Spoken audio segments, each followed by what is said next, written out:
Fletat e votimit, ku zgjedhësi ka shënuar një forcë politike dhe më tej një kandidat të një partie tjetër, do të cilësohet e pavlefshme. Edhe këtu po të votuar në shenja të ndryshme për dy kandidatë të dy subjekte të ndryshme.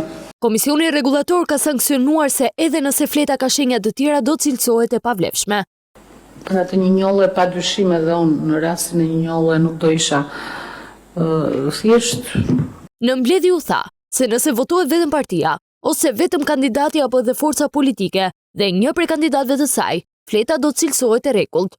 Rasti konkret është modeli ku është votuar kombinim për kandidatin dhe për subjektin. E rregullt do cilësohet dhe kur shënohet sigla e partisë. Tek kutja logo për e subjektit, pra është votuar logo e subjektit në rastin konkret dhe në këndvështrimin tonë është... Të lutem, shpjegoj dhe faktin se kujt i shkon vota në rastin kur dalin përtej votimit klasik. Por komisionierët kanë vendosur dhe një tolerim. Në rastet ku zgjedhësi shënon dy ose më shumë kandidatë të së njëjtës parti, vota do të quhet e rregullt dhe do të numërohet, por i llogaritet vetëm subjektit.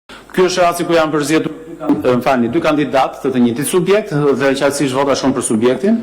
Sipas ndryshimeve në kod, fillimisht mandatet do t'i marrin kandidatët në listën e mbyllur. Vetëm pasi numri i votave e kalon këtë përcaktim, mandat do t'i jepet emrit që do të marrë më shumë vota se të tjerët.